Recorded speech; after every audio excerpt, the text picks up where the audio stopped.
नमस्कार। आज हम निवेश की दुनिया के एक बहुत बड़े सवाल पर बात करने वाले हैं, एकमुश्त निवेश यानी लंप सम इन्वेस्टिंग। ये क्या है और क्या ये किसी के लिए सही रास्ता हो सकता है? चलिए पता लगाते हैं। सोचिए, अगर अचानक से कोई बड़ी रकम हाथ लग जाए, जैसे कोई बोनस, विरासत या प्रॉपर्टी बेचने से, तो सबसे पहला सवाल मन में क्या आता है? यही ना कि इस पैसे का आखिर करें क्या? तो चलिए इस सवाल का जवाब ढूंढते हैं। सबसे पहले ये समझते हैं कि इस पैसे को निवेश करने के दो मेन रास्ते कौन-कौन से हैं। एकमुश्त निवेश, जैसा कि नाम से ही पता चल रहा है, इसका सीधा सा मतलब है एक ही बार में एक ही ट्रांजैक्शन में अपनी सारी बड़ी पूंजी को इन्वेस्ट कर देना। अच्छा, इसका जो सबसे बड़ा फर्क है वो है सिस्टमैटिक इन्वेस्टमेंट प्लान यानी एसआईपी से। एसआईपी में क्या होता है? हम हर महीने थोड़ी थोड़ी तय रकम डालते हैं, है ना? इससे रिस्क भी समय के साथ बढ़ जाता है।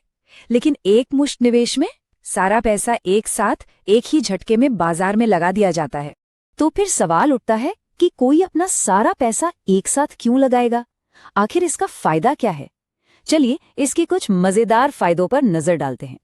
इसका सबसे बड़ा फायदा जुड़ा है उस चीज से जिसे एल्बर्ट आइंस्टाइन ने दुनिया का 8वां अजूबा कहा था, और वो है कंपाउंडिंग की ताकत।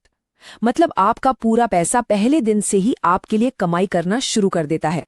और बात सिर्फ कंपाउंडिंग पर ही खत्म नहीं होती। अगर बाजार ऊपर जा रहा है तो जाहिर है ज्यादा रिटर्न मिल सकता है। एक ही बार में सारा काम हो जाता है तो सुविधा भी है। और हाँ, इससे अपने पैसों पर ज्यादा कंट्रोल भी मिलता है। चाहे तो कोई कर्ज चुका दें या कोई नया मौका पकड़ लें। लेकिन सिक्के का दूसरा पहलू भी तो होता है ना?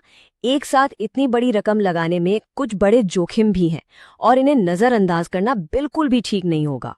देखिए, एकमुश्त निवेश को ना टेस्ट क्रिकेट की तरह समझना चाहिए।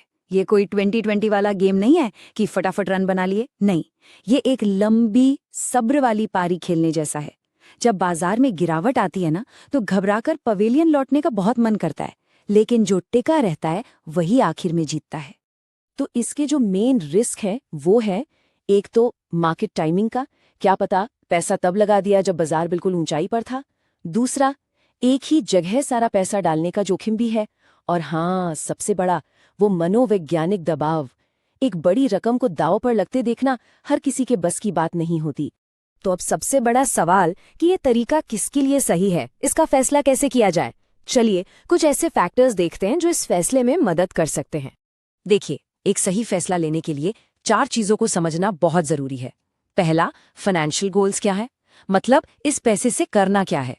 दूसरा, रिस्क कितना ले सकते हैं, जोखिम लेने की क्षमता कितनी है। तीसरा, टाइम होराइजन क्या है, यानी कितने लंबे समय के लिए आप पैसा लगा सकते हैं। और चौथा और बहुत जरूरी, बाजार की मौजूदा हालत कैसी है। इन चारों सवालों के जवाब ही सही रास्ता दिखाएंगे। तो कुल मिलाकर बात यह है कि एकमुश्त निवेश और एसआईपी में से कोई एक हमेशा के लिए बेस्ट नहीं है। ऐसा नहीं कह सकते कि ये हमेशा अच्छा है और वो हमेशा बुरा। सवाल ये है कि किसी व्यक्ति की अपनी सिचुएशन के लिए क्या बेहतर है। और जाते जाते मैं एक सवाल के साथ आपको छोड़ना चाहूंगा, जिस पर सोचना बहुत जरूरी है। निवेश की दुनिया में ज्यादा महत्वपूर्ण क्या है? बाजार में ज्यादा समय बिताना या फिर बाजार का सही समय पकड़ने की कोशिश करना? इस पर सोचिएगा जरूर।